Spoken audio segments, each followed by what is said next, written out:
Hi fellow viewers to everybody. Good morning. My name is Steve. My full name is Steve Hoong. I'm the owner of this video account in this respective website, youtube.com. You can find this in Google Play Store, or for those who are using Android phone, that is Apple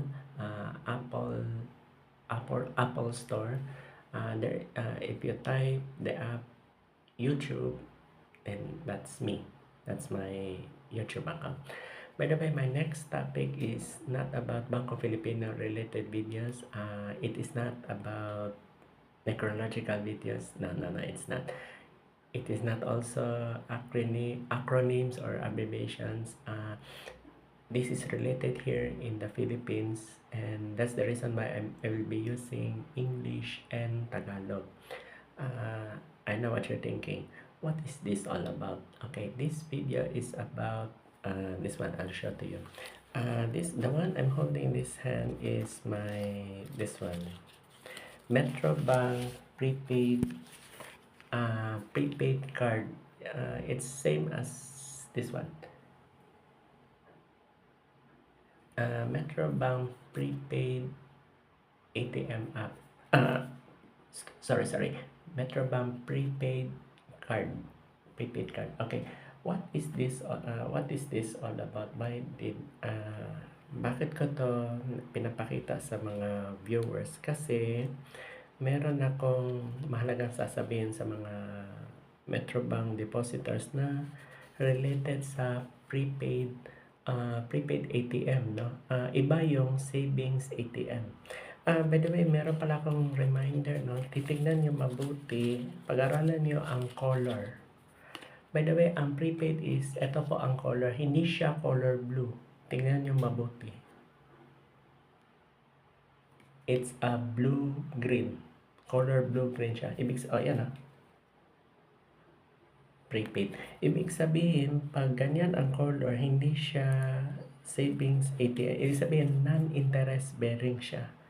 Tapos, ang maximum cash in deposit is 100,000. Ibig sabihin, hindi siya pwede lumagpas. Tapos, pag over the counter, hiwalay pa ang charges na 25 pesos. 25 pesos na charge. Ibig sabihin, hindi pa kasama yung pinasok mong pera, hiwalay pa yung 25 pesos per transaction in one day. Ibig sabihin, pag ika-second day, hanggang 100,000, hindi siya pwede na mag-pass. Later on, wag kayo mag-alala, yung isa kong video, meron ako sasabihin yung sa savings ATM, yun, pwede lagpas ng 100,000 above. So, yun. By the way, the reason why I'm making this video is hindi para magpasikat. May announcement po kung sasabihin to all viewers, yung may hawak ng prepaid ATM card. The Metrobank head office issued a memo to all branches. Ito, importante to. Pag nalaman nila sa system, database system, na kung ikaw ay inactive, halimbawa wala kang deposit within 6 months, example, day 1, on the month 1 hanggang month 6, ika-6 months, pag malaman nila 6 months and 1 day, wala kang deposit or dinebit, ay mapipilitan sila mag-charge ng 20 pesos per month. So, pero may solution.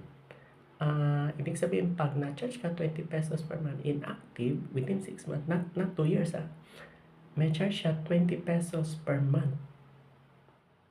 Yan ang importanteng part itong video sinasabi ko, because kung hindi kayo aware, ang reaction na tala, paano ito? 20 pesos per month. Ang solution, ganito ang gagawin nyo. Kung meron kayong GCash account, pwede kayo mag-fund transfer. Yes, pwede siya. Ang GCash account, pwede mag-fund transfer sa Metrobank prepaid ATM account. Yun ang kuan. Yun ang pinaka-importante. Meron pa isa importante.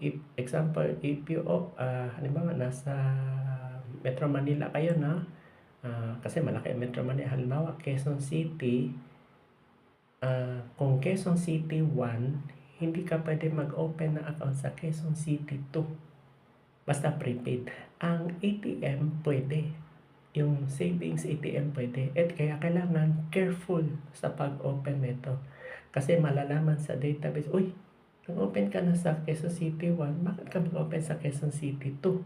Kasi ang laki ng Quezon City. So, syempre kung saan sila convenient, comfortable, yun.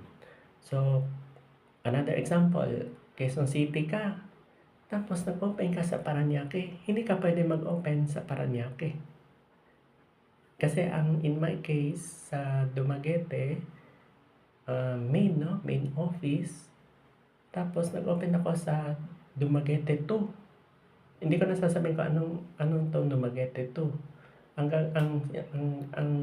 Isasabihin ko na sa viewers, to all of you, is may clue na kayo.